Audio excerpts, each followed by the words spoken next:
सभी जनप्रतिनिधि सोनिया जी पूर्विया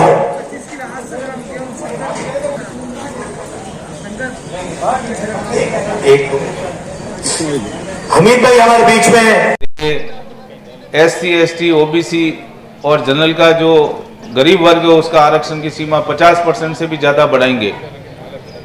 मोदी साहब ने गारंटी दी थी कि हम 2 करोड़ रुपए, ये बार बार ये लिखते हैं, अखबारों में पढ़ता हूँ, लगा रखा है मोदी की गारंटी, मोदी की गारंटी, मोदी की गारंटी। तो मैं पूछना चाहूँगा कि आपने 15 लाख की भी गारंटी दी थी तो क्या वो पूरी हुई?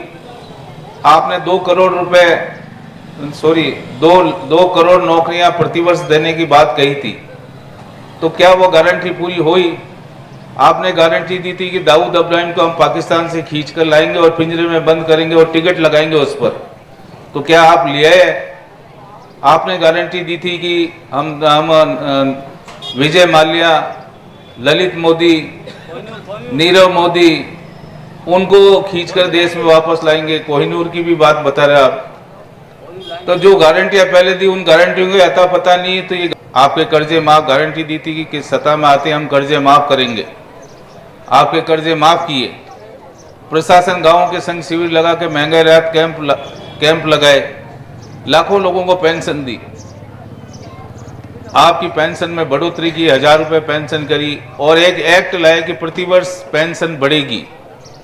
अब वो नई सरकार है, ये नई सरकार को पर्ची सरकार के नाम से भी जानते हैं। पर्ची सरकार समझते हो ना आप, क्योंकि इनका मुख्यमंत्री पर्ची से बना है और ये दिल्ली से पर्ची आती है तब काम करते हैं, अपना आप तो कुछ काम करते नहीं। 3 महीने में 4 महीने में राजस्थान में सरकार नाम की कोई चीज है, ये कोई अता पता ही नहीं इसका कि कोई सरकार भी चल रही है। एक गहलोत साहब की सरकार थी जो इतनी संवेदनशील थी, हम भी कलेक्टर हुआ करते थे, 18-18, 17-17 घंटे काम करते थे, क्योंकि सरकार के लिए काम करना है, आम लोगों के लिए काम करना है। बहुत सारी बातें आपको बताने के लिए है, लेकिन मैं तो यही कहूँगा कि ये जो भारतीय जुमला पार्टी है, ये भाजपा नहीं, ये भारतीय जुमला पार्टी है। अब लोगों में भ्रम फैला रही कि 400 पर सत्ता में आ गए तो 400 पार डीजल पेट्रोल को जरूरी है 400 पार पहुंचा देंगे।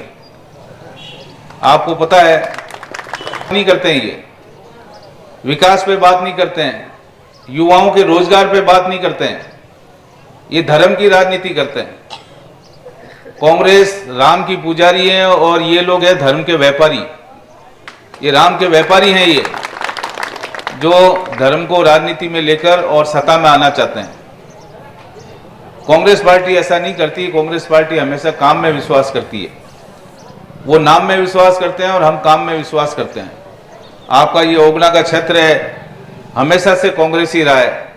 ये मेरे को ये जानकर बहुत अच्छी खुशी हुई कि इस बार विधानसभा में भी अच्छा काम यहाँ हुआ, कांग्रेस को अच्छे वोट मिले।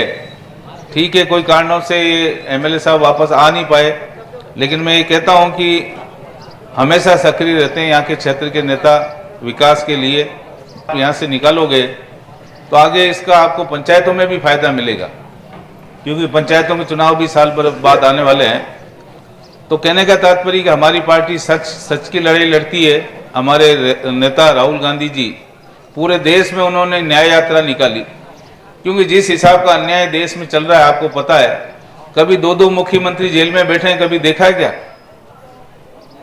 कभी ऐसा हुआ कि चुनाव के टाइम हमारे पार्टियों के खाते सीज कर दिए, हमारी कांग्रेस पार्टी का खाता सीज कर दिया ताकि हम चुनाव में काम नहीं कर सके।